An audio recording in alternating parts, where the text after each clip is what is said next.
नमस्कार, आज की बात में आपका स्वागत है। आज राहुल गांधी ने एक बार फिर इलेक्शन कमीशन पर बेसिर पैर के आरोप लगाए। एक बार फिर chief election commissioner Gyanesh Kumar को टारगेट किया। राहुल गांधी के बम में कोई दम नहीं दिखा। राहुल ने दो ऐसे केसेस के आधार पर वोटर लिस्ट में गड़बड़ी के आरोप लगाए जिनमें कोई गड़बड़ी हुई नहीं, गड़बड़ करने की सिर्फ कोशिश की गई थी। राहुल ने यह भी नहीं बताया कि दोनों मामलों में एफआईआर दर्ज हो चुकी है और यह एफआईआर इलेक्शन कमीशन ने ही दर्ज करवाई थी। इसके बावजूद राहुल गांधी ने आरोप लगाया कि इलेक्शन कमीशन की शय पर वोटर लिस्ट में मास डिलीशन किया गया। कांग्रेस के सपोर्टर्स के नाम वोटर लिस्ट से हटाए गए। जिन दो मामलों का जिक्र राहुल ने किया उनमें से एक महाराष्ट्र की राजुरा विधानसभा सीट का था और दूसरा मामला कर्नाटक की अलंत सीट का।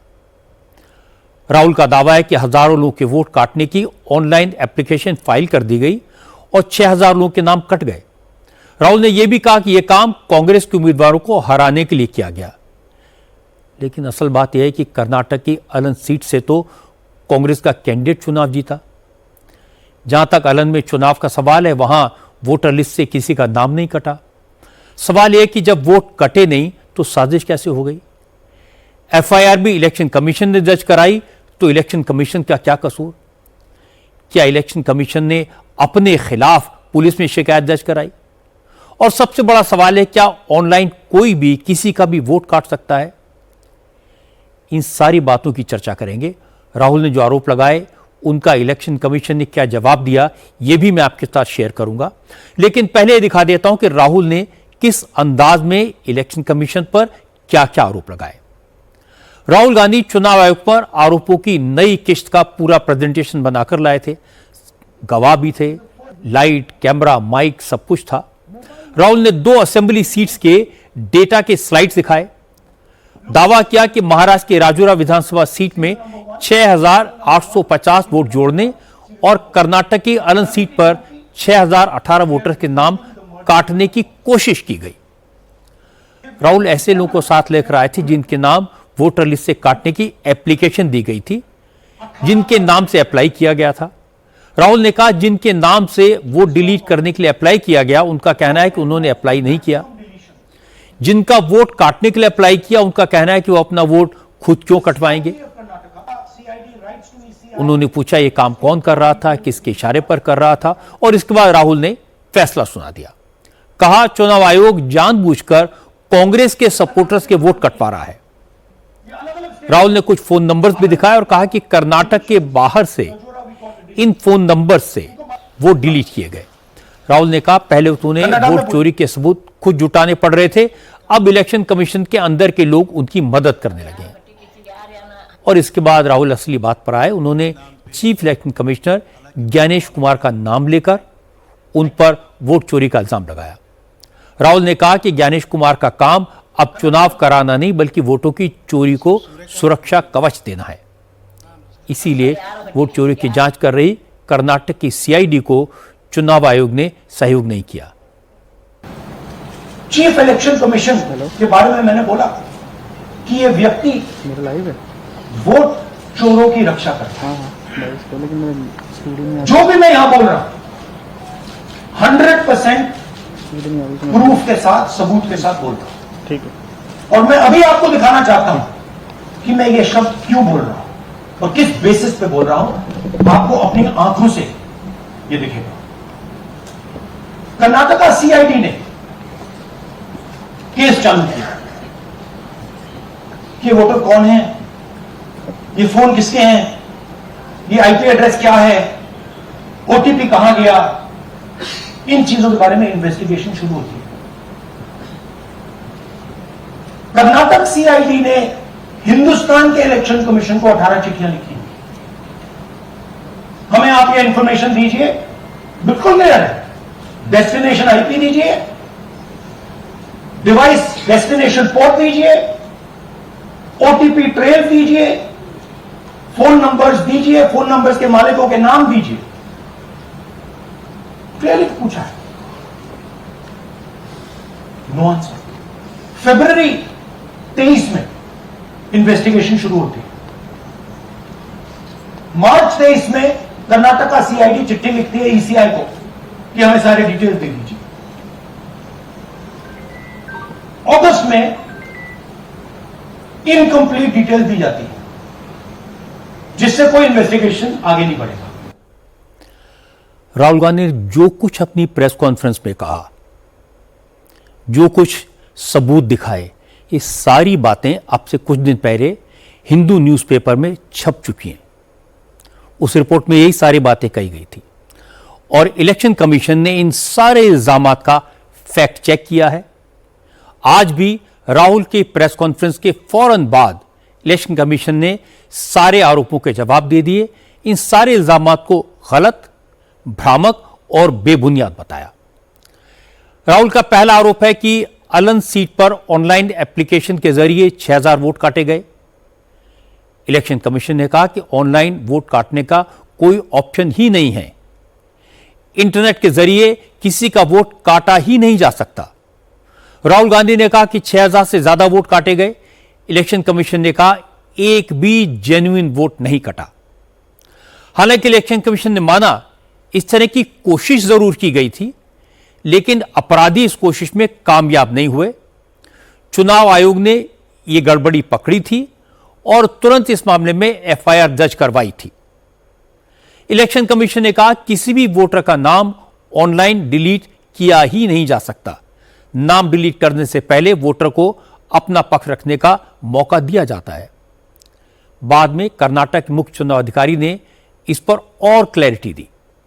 उन्होंने कहा डिलीशन के लिए कुल 6018 एप्लीकेशंस आई थी। इसमें से 24 जेन्युइन केस थे, इसलिए उनका नाम डिलीट किया गया, जबकि 5994 एप्लीकेशन कैंसिल कर दी गई। यानी 6018 वोटर्स के नाम डिलीट करने का राहुल गांधी का आरोप गलत है, बेबुनियाद है। तीसरी बात, चुनाव आयोग ने कही, इस पर यह ध्यान देना जरूरी है कि अलन सीट पर 2023 में कांग्रेस के कैंडिडेट को ही जीत मिली थी। क्योंकि इलेक्शन कमीशन ने तो फैक्ट सामने रख दिए, कोई बयान जारी नहीं किया, लेकिन जब राहुल गांधी के आरोप इलेक्शन कमीशन ने गलत साबित कर दिए तो बीजेपी ने कांग्रेस पर अटैक किया। अनुराग ठाकुर ने कहा अब तो साबित हो गया कि राहुल गांधी का मकसद सिर्फ और सिर्फ संवैधानिक संस्थाओं की विश्वसनीयता को खत्म करना है। संसद हो, सुप्रीम कोर्ट हो या फिर चुनाव आयोग, राहुल गांधी झूठा कैंपेन चलाकर सभी संस्थाओं पर कीचड़ उछालते हैं। राहुल इलेक्शन कमीशन पर आरोप लगा रहे हैं, लेकिन कर्नाटक में कांग्रेस की सरकार है। चुनाव आयोग ने एफआईआर दर्ज करवाई। जिन नंबर से वोटर लिस्ट से नाम हटाने की कोशिश हुई वो फोन नंबर सीआईडी को दिए, तो फिर कर्नाटक की सीआईडी क्या कर रही थी? अनुराग ठाकुर ने कहा अगर कर्नाटक की कांग्रेस सरकार जांच नहीं कर पा रही है तो राहुल दूसरों पर दोष क्यों मढ़ रहे हैं? हाइड्रोजन बम फोड़ने वाले थे, फुलझड़ी से काम चलाना पड़ा, वो भी फुस हो गई। 2023 में अनसक्सेसफुल अटेम्प्ट्स की गई, प्रयास किए गए जो विफल रहे। नाम काटने के आलंद असेंबली कॉन्स्टिट्यूएंसी में, और ये इलेक्शन कमीशन ने एफआईआर फाइल करने के लिए ही कहा था इस पर, और मैटर इन्वेस्टिगेट करने के लिए भी इलेक्शन कमीशन ऑफ इंडिया ने ही कहा था। इलेक्शन कमीशन ने मोबाइल नंबर पहले ही उपलब्ध करवा दिए हैं, आईपी एड्रेस अगर दे दिए हैं, अगर मोबाइल नंबर दे दिए, आईपी एड्रेस दे दिए, तो कांग्रेस शासित राज्य की कर्नाटक की सीआईडी ने अब तक क्या किया? और मैं एक ध्यान आपके माध्यम से देश की जनता को बताना चाहता हूं। रिकॉर्ड्स के अनुसार आलंद विधानसभा क्षेत्र ये कांग्रेस के ही कैंडिडेट ने जीती थी 2023 में 10,348 मतों से। तो क्या श्रीमान राहुल गांधी जी, कांग्रेस ने वोट चोरी करके सीट जीती थी? बीजेपी के नेता ये इल्जाम लगाते रहे हैं कि वोट चोरी मुहिम के जरिए राहुल गांधी का मकसद देश में अराजकता फैलाना है। कांग्रेस चाहती है कि भारत में भी वही हो जो श्रीलंका और बांग्लादेश में हुआ। कुछ दिन पहले जेन जी ने नेपाल में जो किया, राहुल गांधी वैसा ही भारत में कराना चाहते हैं। और हैरानी की बात है कि राहुल गांधी ने इस बात को कंफर्म कर दिया, जेन जी से लोकतंत्र की रक्षा करने और वोट चोरी रोकने की अपील कर दी। राहुल ने ट्वीट में लिखा, देश के युवा, देश के स्टूडेंट्स और देश के जेन जी संविधान को बचाएंगे, लोकतंत्र की रक्षा करेंगे और वोट चोरी को रोकेंगे। इसके साथ ही राहुल गांधी ने अपनी तस्वीर पोस्ट की जिसमें लिखा है, democracy will not be deleted. Karnataka की अलन सीट के अलावा राहुल गांधी ने महाराष्ट्र की राजुरा असेंबली सीट पर भी धांधली का आरोप लगाया। अपने आरोप के समर्थन में राहुल ने सबूत के तौर पर एक एफआईआर का जिक्र किया। राहुल ने कहा कि राजुरा सीट में 6,850 वोटर जोड़े गए, लेकिन हकीकत यह है कि वोटर रिवीजन प्रोग्राम के तहत 1 अक्टूबर से 17 अक्टूबर 2024 के बीच राजुरा सीट पर 6,853 नए आवेदन मिले थे और ये सभी 6,853 एप्लीकेशन खारिज हो गई थी। एक भी वोट नहीं जुड़ा। फेक वोटर की पहचान का काम चुनाव आयोग के कर्मचारियों ने ही किया था। बाद में चुनाव आयोग की तरफ से इस मामले में एफआईआर भी दर्ज कराई गई। राहुल गांधी ने आज की अपनी प्रेस कॉन्फ्रेंस में एफआईआर का जिक्र तो किया, लेकिन उन्होंने जानबूझकर यह बात नहीं बताई कि एफआईआर इलेक्शन कमीशन की तरफ से ही फाइल की गई थी और राहुल ने जितने वोटर जोड़ने का आरोप लगाया उतने वोटर जोड़े नहीं गए, बल्कि उतनी फेक एप्लीकेशन खारिज की गई। इस मामले में राजुरा के तहसीलदार ओम प्रकाश गोंड ने इंडिया टीवी से बात करते हुए बताया कि उन्होंने नए वोटर जोड़ने की सारी ऑनलाइन एप्लीकेशन नामंजूर कर दी थी। किसी भी संदिग्ध या फर्जी वोटर का नाम इलेक्टोरल रोल में नहीं जोड़ा गया। राजुरा विधानसभा सीट से बीजेपी के कैंडिडेट देवरा भोगले ने कांग्रेस के उम्मीदवार सुभाष धोते को 3,054 वोट से हराया था। राहुल गांधी तभी से आरोप लगा रहे हैं कि अगर नए 7,000 वोट न जोड़े जाते तो इस सीट पर कांग्रेस का उम्मीदवार जीत जाता। रविशंकर प्रसाद ने कहा कि हार की हताशा में राहुल गांधी अब देश में अराजकता पैदा करने की कोशिश कर रहे हैं। रविशंकर ने कहा कि हाथ में संविधान की कॉपी पकड़ने से कुछ नहीं होता, जनता का मूड पकड़ना जरूरी होता है। रविशंकर ने कहा, अगर जनता कांग्रेस को वोट नहीं दे रही है तो इसमें बीजेपी और चुनाव आयोग की क्या गलती है? राहुल गांधी संविधान समझते हैं। सुप्रीम कोर्ट गए ना, सुप्रीम कोर्ट ने सब दिशा निर्देश किया ना, कोई स्टे किया क्या? न कानून समझते हैं, न सुप्रीम कोर्ट के आदेश को समझते हैं, खाली संविधान संविधान किए रहते हैं। मोटी बात बहुत साफ है, राहुल गांधी को वोट नहीं मिलता तो हम क्या करें? और उनके इस लक्षण से और इस आचरण से, जिस तरह की वो बदजुबानी करते हैं, जिस तरह से प्रधानमंत्री विपक्ष पर हमले करते हैं, देश उनको कभी नहीं वोट देगा। मैं एक ही बात कहूंगा कि वो विपक्ष के नेता हैं, अपनी क्षमता से हैं कि परिवार के कारण है, लोग देश जानता है, लेकिन जब आप विपक्ष के नेता हैं तो कुछ तो संस्कारित बनिए, कुछ तो अच्छी भाषा का प्रयोग करिए। 14 से बोल रहे हैं कि सब मोदी जी की जीत फर्जी है, क्या मतलब है इसका? कुछ समझते हैं आप? राहुल गांधी इस देश की जनता का अपमान कर रहे हैं, राहुल गांधी इस देश के वोटर्स का अपमान कर रहे हैं। चूंकि राहुल गांधी ने महाराष्ट्र की राजुरा सीट पर फर्जी वोट जोड़ने का इल्जाम लगाया था, इसलिए महाराष्ट्र के मुख्यमंत्री देवेंद्र फडणवीस ने भी राहुल को जवाब दिया। फडणवीस ने कहा कि राहुल ने अब हिटलर के मंत्री गोबल्स की टेक्निक अपना ली है और लगातार झूठ बोल रहे हैं, लेकिन जनता इस पर यकीन नहीं करेगी। देवेंद्र फडणवीस ने कहा कि राहुल गांधी संविधान को बचाने की बात करते हैं, लेकिन रोज संवैधानिक संस्थाओं का अपमान करते हैं, ये ठीक नहीं है। राहुल गांधी इन्होंने hydrogen bomb, hydrogen bomb, hydrogen bomb इस प्रकार की जो घोषणा की थी, तो पूरा देश सकते में था कि अब कौन सा बम राहुल गांधी फोड़ने वाले हैं। लेकिन ये तो ऐसा बम था कि जिसमें कोई आवाज ही नहीं थी, फुसा बम था, फुस बम था।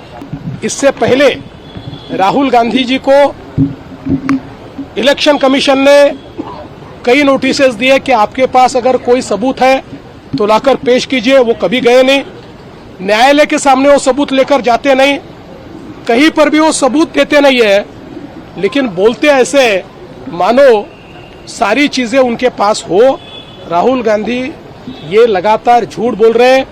ये हिटलर के मंत्री गोबेल्स की टेक्निक है कि लगातार झूठ बोलो तो लोगों को शायद सच लग जाए, लेकिन राहुल जी ये टेक्निक देश में चलने वाली नहीं है।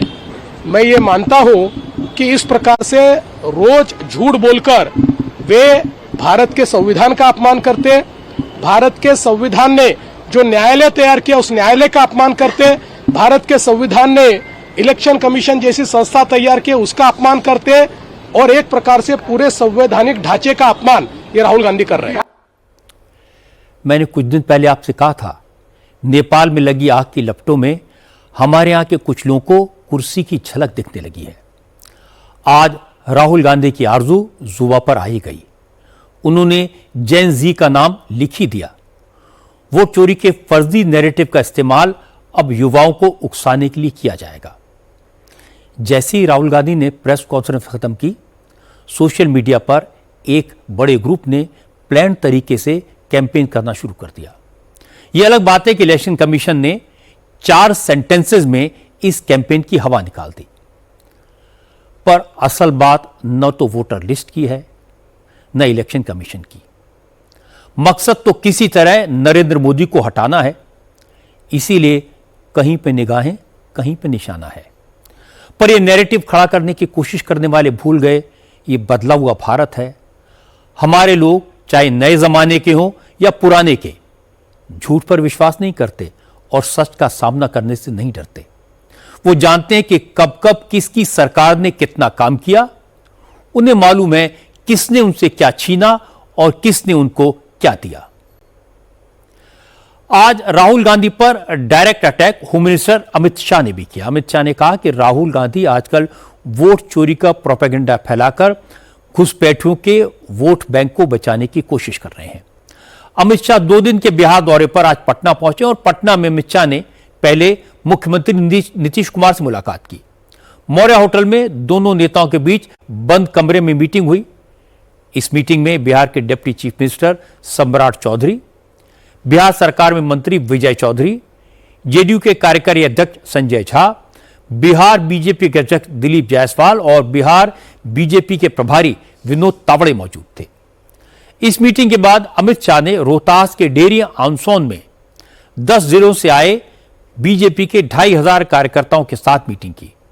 इस बैठक में अमित शाह ने कहा कि आजकल राहुल गांधी वोट चोरी चिल्ला रहे हैं।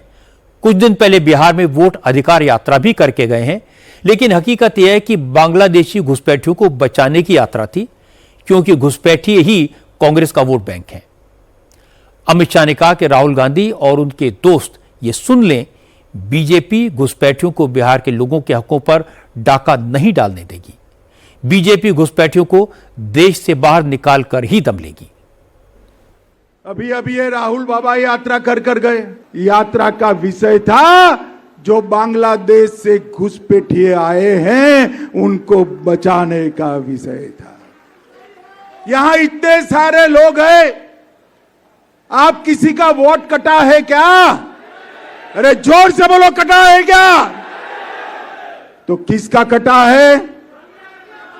जोर से बोलो, किसका कटा है? ये राहुल गांधी की यात्रा घुसपैठिया बचाओ यात्रा थी। और मैं इस मंच से राहुल गांधी और लालू जी को पूछने आया हूं, बिहार की जनता आपको पूछ रही है, घुसपैठियों को वोट का अधिकार होना चाहिए क्या? जोर से बोलो, होना चाहिए। घुसपैठियों को मुफ्त राशन मिलना चाहिए। घुसपैठियों को नौकरी यहां पर मिलनी चाहिए। घुसपैठियों को घर मिलना चाहिए। घुसपैठियों को 5 लाख तक का इलाज मिलना चाहिए। कौन देना चाहता है? जोर से बोलो, कौन देना चाहता है? और जोर से बोलो, कौन देना चाहता है? हमारे युवाओं की जगह वोट बैंक के घुसपैठियों को नौकरी देने का काम ये राहुल बाबा एंड कंपनी कर रहे हैं। हमारा दायित्व है हर घर जाए और बताए कि अगर इनकी सरकार गलती से भी बन गई तो बिहार के हर जनपद में घुसपैठिए ही घुसपैठिए हो जाएंगे। रोहतास के बाद अमित शाह बेगूसराय पहुंचे। बेगूसराय में भी अमित शाह ने 10 जिलों के कार्यकर्ताओं के साथ बैठक की। यहां भी घुसपैठियों का इशू उठाया, लेकिन इस बार निशाने पर लालू और तेजस्वी थे। अमित शाह ने कहा कि घुसपैठियों का नाम वोटर लिस्ट से कट रहा है तो लालू यादव के पेट में दर्द हो रहा है, लेकिन इसकी कोई दवा नहीं है। अमित शाह ने कहा अगर बिहार में घुसपैठियों को भगाना है तो बिहार में फिर इतने प्रचंड बहुमत के साथ एनडीए की सरकार बनानी होगी कि तेजस्वी यादव अगली बार चुनाव में उतरने की हिम्मत भी न कर पाए। ये जो गहन पुनर्निरीक्षण है, एसआईआर है, वो गहन पुनर्निरीक्षण मतदाता सूची को घुसपैठियों के प्रदूषण से मुक्त करने का गहन पुनर्निरीक्षण है। आज आप इतने हजारों लोग बैठे हैं, किसी का वोट कटा है बोला? जरा जोर से बोलो, कटा है? आपके संबंधी रिश्तेदार का कटा है? कटा है तो किसका कटा है? जोर से बोलो, कटा है तो किसका कटा है? अरे लालू जी, घुसपैठियों का वोट कटा है, आपके पेट में क्यों तेल उबल रहा है भैया? क्यों तेल उबल रहा है? क्योंकि हम सबको मालूम है एक घुसपैठिए लालू और राहुल की वोट बैंक है, वोट बैंक है। आज सभी कार्यकर्ताओं को यहां से संकल्प कर कर जाना है कि हम घुसपैठिया मुक्त बिहार बनाने के लिए प्रचंड बहुमत के साथ यहां एनडीए की सरकार बनाएंगे। लालू जी, आप चिंता मत करो, हम संकल्प कर कर भाजपा के कार्यकर्ता इस बार मैदान में उतरे हैं कि इस बार हमारा बहुमत ऐसा होगा कि अगली बार तेजस्वी चुनाव लड़ने की हिम्मत भी नहीं कर पाएंगे। आज तेजस्वी यादव भी बेगूसराय में थे। तेजस्वी आजकल बिहार अधिकार यात्रा पर निकले हैं, लेकिन इस यात्रा में तेजस्वी वोट चोरी के इशू पर बिल्कुल बात नहीं करती। आज उन्होंने छोटी छोटी 6 पब्लिक मीटिंग्स की, लेकिन इस बात पर नहीं बोले। तेजस्वी ने अमित शाह को भी जवाब नहीं दिया, घुसपैठियों की बात नहीं की। तेजस्वी का टारगेट सिर्फ मुख्यमंत्री नीतीश कुमार है। आज तेजस्वी ने कहा कि नीतीश कुमार के राज में करप्शन चरम पर है, क्राइम का रिकॉर्ड टूट रहा है, क्योंकि करप्शन और क्राइम को सरकार का प्रोटेक्शन है। इसलिए अब नीतीश कुमार की विदाई जरूरी है। इस बार बदलाव लाना है कि नहीं लाना है? आने वाले चुनाव में सरकार को बदलना है ना? आप लोग सब लोग तैयार है ना? थाना चले जाइए, ब्लॉक चले जाइए, घूसखोरी बढ़ी है कि नहीं बढ़ी? बिना कोई घूस दिए कोई काम नहीं हो रहा। इसलिए आप सब लोगों के बीच हम लोग आए हैं एक बेहतर बिहार बनाने के लिए, एक नया बिहार बनाने के लिए। ये सरकार आप देखिएगा पूरी तरीके से जो है बिहार की जनता को, बिहार के खजाने को लूटने का काम कर रही है। तो लालटेन खिलेगा ना फिर से? इस बार बेगूसराय का 7 का 7 सीट महागठबंधन जीतेगा। जिताना है कि नहीं जिताना है? सरकार बनाना है ना? देखो, केवल ही नहीं बनना, सरकार ही नहीं बनाना, बल्कि बिहार को बनाने का काम करना है, गरीबों का उत्थान करना है। इसलिए हमको एक बार मौका आप लोग देखिए। तेजस्वी यादव भले ही नीतीश कुमार को बीमार मुख्यमंत्री बता रहे हैं, टायर्ड और रिटायर्ड बता रहे हैं, लेकिन आजकल नीतीश कुमार रोज जो ऐलान कर रहे हैं उससे तेजस्वी की टेंशन तो बढ़ गई होगी। आज फिर नीतीश कुमार ने बिहार के बेरोजगार नौजवानों को 2 साल तक हर महीने 1000 रुपए का भत्ता देने का ऐलान कर दिया। बिहार में 20 से 25 साल की उम्र के ग्रेजुएट हैं जिन्हें सरकारी या प्राइवेट नौकरी नहीं मिल पाई है, जिनके पास अपना कोई रोजगार नहीं है। बिहार सरकार ऐसे सभी नौजवानों के खाते में हर महीने 1,000 रुपए डालेगी। आजकल बिहार में कुछ इंटरेस्टिंग तस्वीरें देखने को भी मिलती हैं। तेजस्वी यादव मोकामा में घोड़े पर सवार होकर शहर में घूमे। ये तस्वीरें कल की हैं। तेजस्वी यादव बिहार अधिकार यात्रा के तहत कल मोकामा पहुंचे थे। मोकामा पूर्व बाहुबली विधायक अनंत सिंह का इलाका है। अनंत सिंह एक जमाने में लालू के करीबी हुआ करते थे।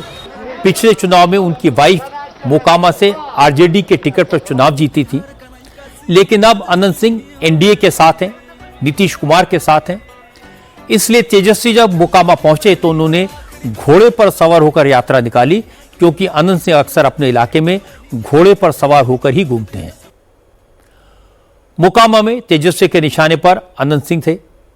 यहां तेजस्वी ने कलम बांटे, कहा यहां के नेता लोगों को बंदूकें बांटते हैं, अपराधी बनाते हैं, लेकिन हम यहां नई राजनीति की शुरुआत करने आए हैं।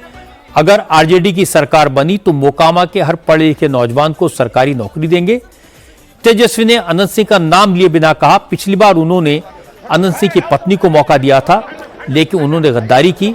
इस बार जनता उन्हें सबक सिखाएगी। पिछले बार हम लोगों ने जिनको मौका दिया उन लोगों ने गद्दारी किया। इस बार मोकामा की जनता उन लोगों को सबक सिखाने का काम करेगी।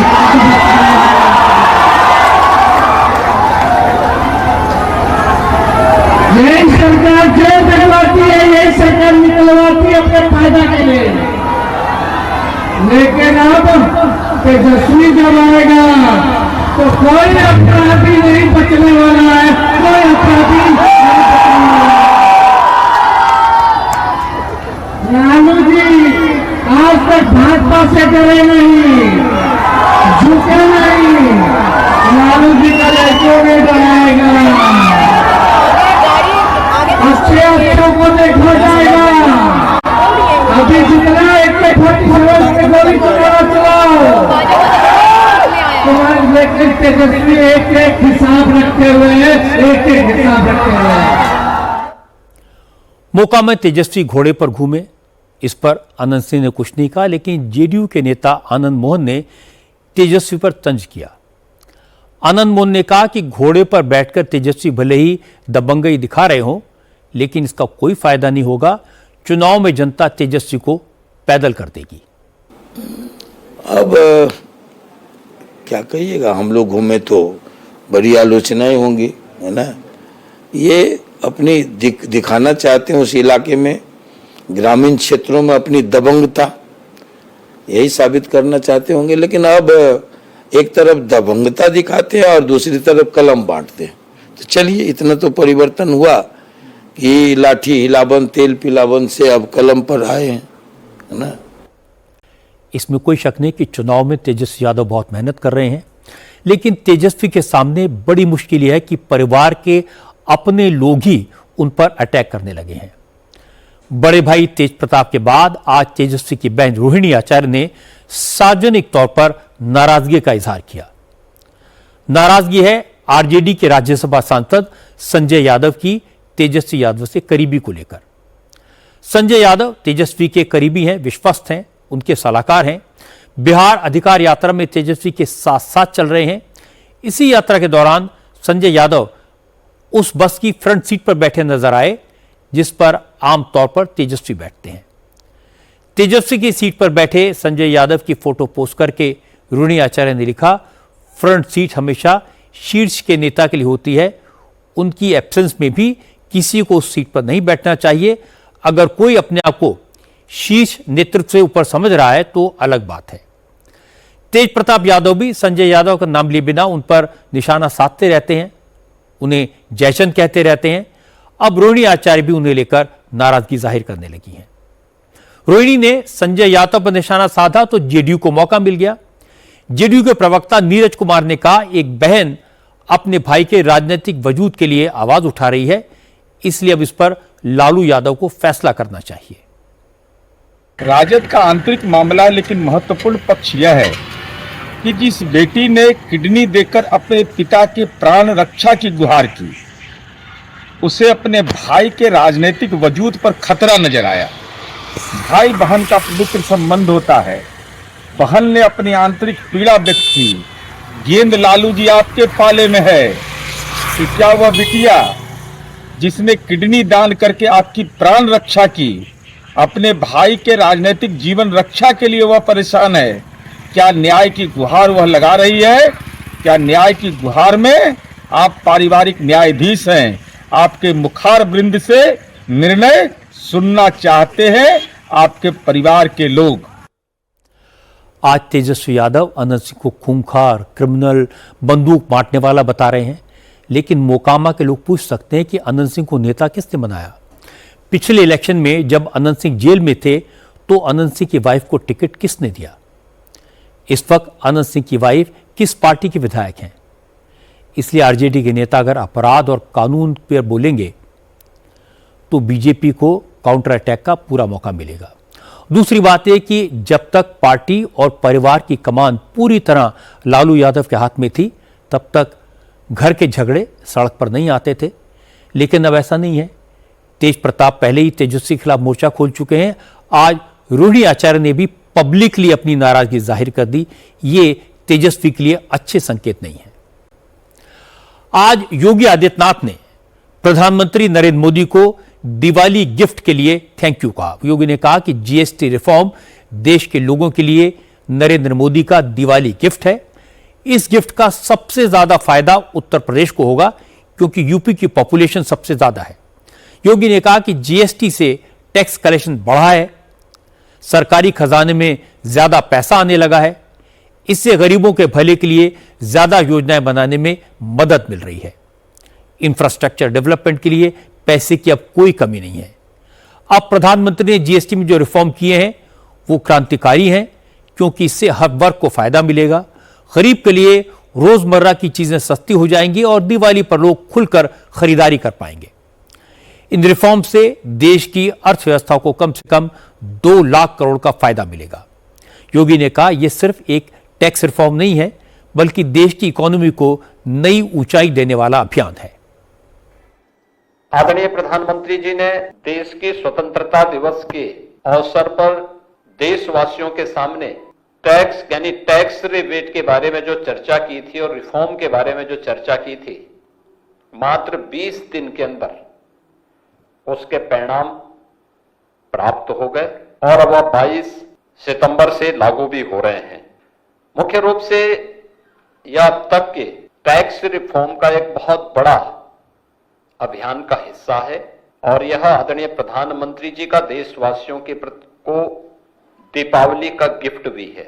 यानी देशवासियों को बहुत बड़ी राहत इसके माध्यम से मिलेगी। जनता को जो राहत इस टैक्स से मिलने जा रही है, एक सामान्य गृहस्थ परिवार के लिए, अगर आप देखें, दूध है, दही है, पनीर है, शैम्पू है, टूथपेस्ट है, साबुन है, साइकिल और बच्चों से जुड़े हुए सामान, जितनी भी सामग्री है, घरेलू सामान है, इन पर अब केवल 5% या 0 टैक्स होगा।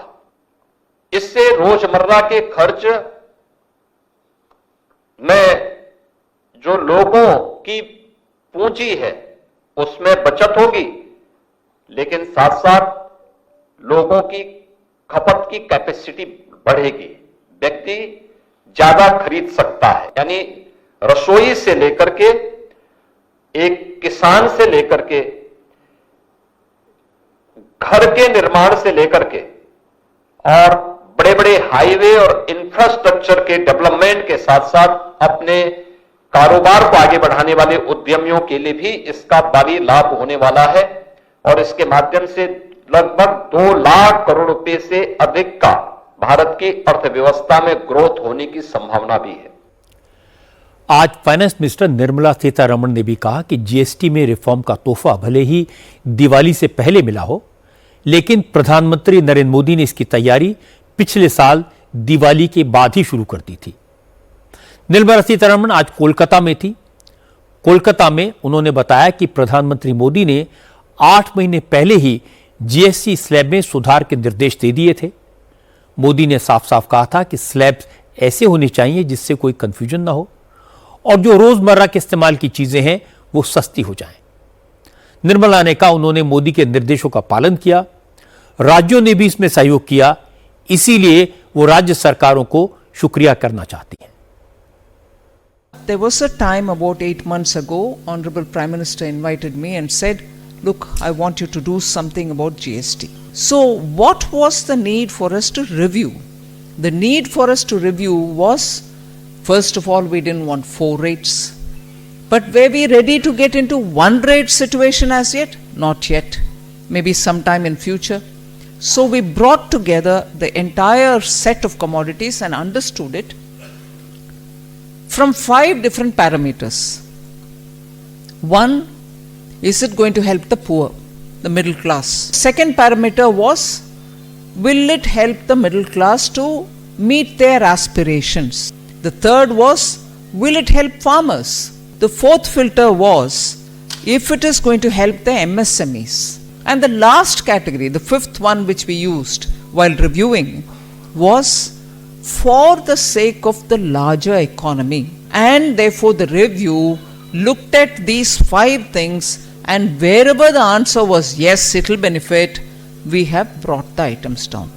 Amiss if I don't give credit to the states for having come together and agreed and approved on this proposal to reduce the rates.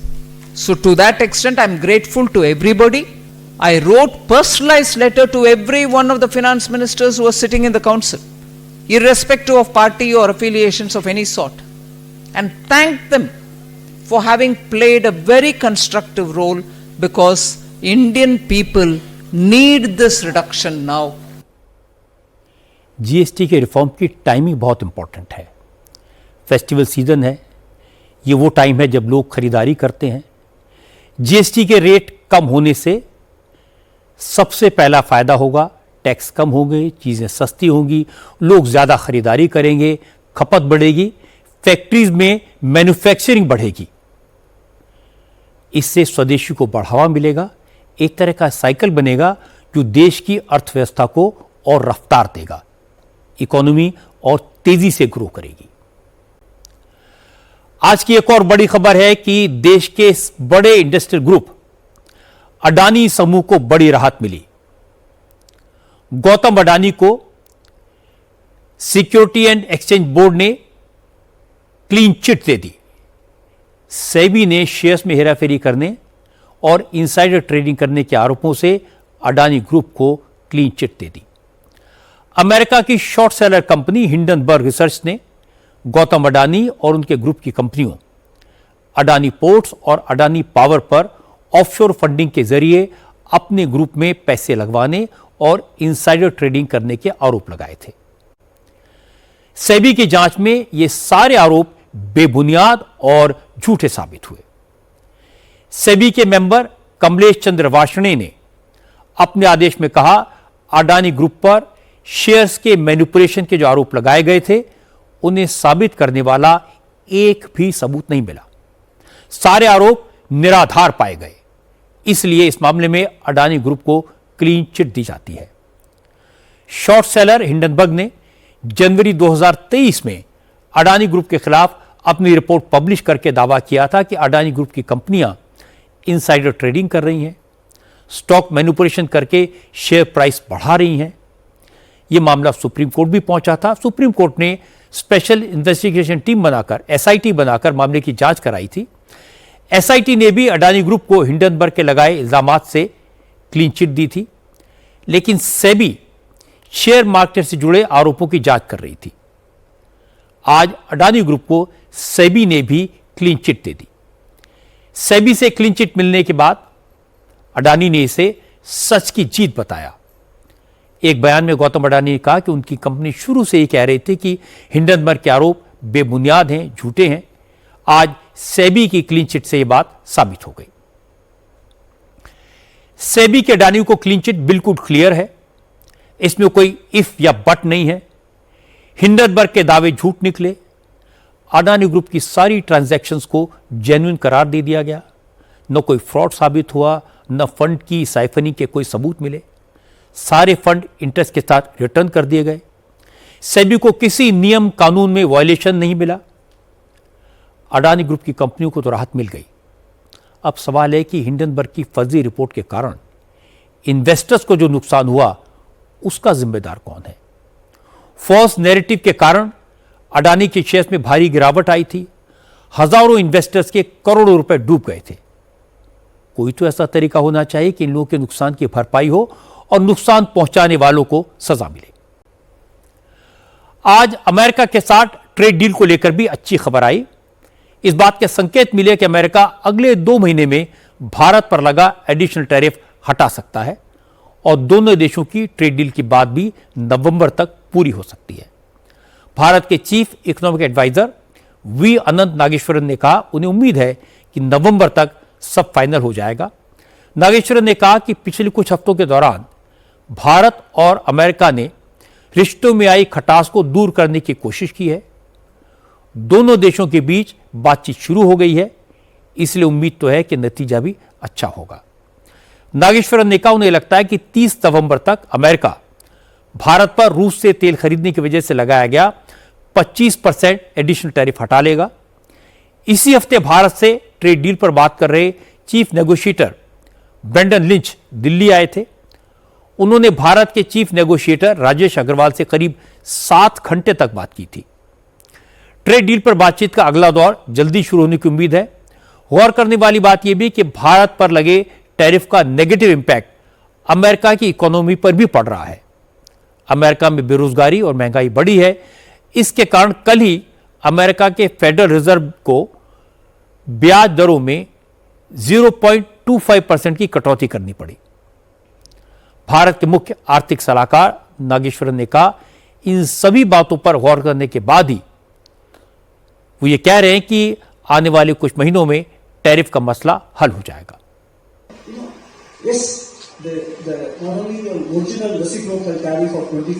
हाँ, हमें न तो 25% के रेसिप्रोकल टैरिफ लगाने की आशंका थी और न ही 25% एडिशनल टैरिफ लगाए जाने का अंदेशा था। मैं अभी भी यही मानता हूँ कि भू राजनीतिक हालात की वजह से दूसरा 25% टैरिफ लगाया गया, लेकिन पिछले कुछ हफ्तों से हुई हलचलों और दूसरी वजहों के आधार पर मैं मानता हूँ कि 30 नवंबर के बाद हमारे ऊपर लगाया गया 25% का एडिशनल टैरिफ हट जाएगा। हालांकि मैं ये बात किसी तथ्य के आधार पर नहीं बल्कि अपनी इंट्यूशन के आधार पर कह रहा हूँ। मेरा यह बयान किसी ठोस बदलाव के आधार पर नहीं है, ये मेरी उम्मीद है, क्योंकि पिछले कुछ हफ्तों के दौरान जो कुछ हुआ और जिस तरह दोनों देश इस टकराव से आगे बढ़ने की कोशिश कर रहे हैं और एक दूसरे से संपर्क बना रहे हैं, जैसा कि अमेरिका के ट्रेड नेगोशिएटर अभी 2 दिन पहले यहाँ भारत आए थे, उसको देखते हुए मेरा ये विश्वास है कि अगले कुछ महीनों के दौरान एडिशनल टैरिफ के मसले का समाधान हो जाएगा और रेसिप्रोकल टैरिफ का मसला भी हल होने की उम्मीद है। इस मामले से जुड़ी एक और बड़ी बात आपको बता दूं। अब से थोड़े देर पहले प्रेसिडेंट ट्रंप ने भारत की, प्रधानमंत्री मोदी की तारीफ की। ट्रंप ने लंदन में ब्रिटिश प्राइम मिनिस्टर कीयर स्टारमर के साथ प्रेस कॉन्फ्रेंस में कहा भारत से उनके बहुत अच्छे रिश्ते हैं और नरेंद्र मोदी उनके बहुत अच्छे दोस्त हैं। I'm very close to India. I'm very close to the Prime Minister of India. I spoke to him the other day, wished him a happy birthday. We have a very good relationship. He put out a beautiful statement too. पिछले 2 हफ्तों में जिस तरह Trump का रुख बदला है, जिस तरह से ट्रंप ने नरेंद्र मोदी को एक बार फिर से फ्रेंड कहना शुरू किया है, दुनिया का महान नेता बताया है, फिर रात 12 बजे सबसे पहले मोदी को बर्थडे विश किया और आज फिर उन्होंने मोदी को अपना बेस्ट फ्रेंड बताया, उससे तो लगता है कि टैरिफ का मसला भी सुलझाएगा और ट्रेड डील भी हो जाएगी और भारत और अमेरिका के रिश्ते पहले जैसे ही हो जाएंगे। आज की एक और बड़ी खबर यह है कि पाकिस्तान और सऊदी अरब के बीच एक डिफेंस एग्रीमेंट हुआ है। पाकिस्तान और सऊदी अरब ने स्ट्रेटेजिक म्यूचुअल डिफेंस एग्रीमेंट किया है। इस समझौते में कहा गया कि अगर पाकिस्तान और सऊदी अरब में से किसी पर भी हमला होता है तो उसे दूसरे देश पर भी हमला माना जाएगा और दोनों देश मिलकर उस हमले का जवाब देंगे। रियाद में सऊदी अरब के क्राउन प्रिंस और प्राइम मिनिस्टर मोहम्मद बिन सलमान और पाकिस्तान के वजीर आजम शहबाज शरीफ ने इस समझौते पर साइन किए। इस एग्रीमेंट की साइनिंग सेरेमनी के वक्त पाकिस्तान के आर्मी चीफ आसिम मुनीर भी मौजूद थे। सऊदी अरब ने कहा यह समझौता किसी देश के खिलाफ नहीं है, दोनों देशों के बीच लंबे वक्त से इस समझौते की बात चल रही थी, लेकिन जियोपॉलिटिक्स एक्सपर्ट का कहना है कि जिस तरह इजराइल ने कतर पर अटैक किया, उसके बाद मिडिल ईस्ट के देशों को अपनी सुरक्षा की फिक्र सताने लगी है। इसीलिए सऊदी ने पाकिस्तान के साथ एग्रीमेंट किया। हालांकि पाकिस्तान आज से नहीं, पिछले 65 साल से सऊदी अरब को फौजी मदद देता रहा है। पाकिस्तान के former army chief retired general Raheel Sharif अभी भी सऊदी अरब में तैनात हैं। राहिल शरीफ आतंकवाद के खिलाफ बने इस्लामिक देशों के गठबंधन के कमांडर हैं। 1979 में जब इस्लामिक कट्टरपंथियों ने मक्का पर कब्जा कर लिया था, उस वक्त भी पाकिस्तान ने अपने कमांडो सऊदी अरब भेजे थे। 1983 में जनरल जियाउल हक के दौर में पाकिस्तानी फौज की एक ब्रिगेड सऊदी अरब में तैनात रहती थी। 1991 में जब सद्दाम हुसैन ने कुवैत पर कब्जा कर लिया था, तब भी सऊदी अरब की सुरक्षा के लिए पाकिस्तानी फौज को तैनात किया गया था। इसलिए समझौते से कोई खास फर्क नहीं पड़ेगा, लेकिन पाकिस्तान के नेता और फौजी अफसर इसे भारत के खिलाफ बने मजबूत अलायंस की तरह पेश कर रहे हैं। लेकिन हमारे विदेश मंत्रालय ने इस पर नापातोला रिएक्शन दिया। विदेश मंत्रालय के प्रवक्ता रणधीर जायसवाल ने कहा, भारत को पहले से पता था कि पाकिस्तान और सऊदी अरब के बीच इसकी बातचीत चल रही है, इसलिए एग्रीमेंट की फॉर्मेलिटी कोई बड़ी बात नहीं है। इस समझौते का भारत पर कोई असर नहीं होगा। अगर कोई असर होगा तो इसको एनालाइज किया जाएगा। लेकिन पाकिस्तान के कुछ एक्सपर्ट्स का कहना है कि पाकिस्तान इसी तरह का डिफेंस एग्रीमेंट दूसरे अरब देशों से भी कर सकता है। पाकिस्तान के पूर्व विदेश सचिव एजाज अहमद चौधरी ने कहा कि सऊदी और पाकिस्तान के समझौते से भारत को कोई फर्क नहीं पड़ेगा, क्योंकि जब मई में भारत ने पाकिस्तान पर हमला किया था तो किसी अरब देश ने पाकिस्तान की मदद नहीं की थी। सऊदी अरब और पाकिस्तान के बीच जो समझौता हुआ है, ऊपरी तौर पर देखने से कुछ लोगों को लगता है जैसे पाकिस्तान को सऊदी अरब का मिलिट्री सपोर्ट मिल गया। ये इंप्रेशन क्रिएट होता है कि अगर कभी भारत और पाकिस्तान की जंग हुई तो सऊदी अरब की फौज पाकिस्तान का साथ देगी। लेकिन इंटरप्रिटेशन गलत है। इस समझौते का भारत से कोई लेना देना नहीं है। सऊदी अरब के पास अपनी कोई ऐसी फौज नहीं है कि वो किसी के लिए लड़ सके। सऊदी अरब तो पहले भी पाकिस्तानी फौज का इस्तेमाल अपनी सुरक्षा के लिए करता रहा है। इस पूरे एग्रीमेंट का भारत और पाकिस्तान के रीसेंट कॉन्फ्लिक्ट से भी कोई संबंध नहीं है, क्योंकि पाकिस्तान और सऊदी के बीच इस समझौते की बातचीत 1 साल पहले से चल रही थी। उत्तराखंड में इस बार कुदरत ने जबरदस्त कहर बरपाया है। आज चमोली में बादल फटा, लैंडस्लाइड हुआ, इसमें एक शख्स की मौत हो गई और 11 लोग लापता हैं। बादल फटने के बाद जो सैलाब आया, उसकी चपेट में 4 गांव आए, 33 मकान बह गए। चूंकि हादसा कल देर रात हुआ, जिन गांवों में बाढ़ आई वो जिला मुख्यालय से काफी दूर हैं, इसलिए रिलीफ एंड रेस्क्यू टीम को इन गांवों तक पहुंचने में काफी टाइम लग गया। फिलहाल एनडीआरएफ, एसडीआरएफ, आईटीबीपी, पुलिस और फायर ब्रिगेड की टीमें रात के काम में जुटी हैं। गंभीर रूप से घायल लोगों को एयरलिफ्ट करके एम्स ऋषिकेश लाया गया। मुख्यमंत्री पुष्कर सिंह धामी ने अफसरों को लापता लोगों की तलाश करने और पावर सप्लाई जल्दी से बहाल करने के निर्देश दिए हैं। 2 दिन पहले ही देहरादून में बादल फटने से 21 लोगों की मौत हो गई थी, 17 लोग लापता हो गए थे।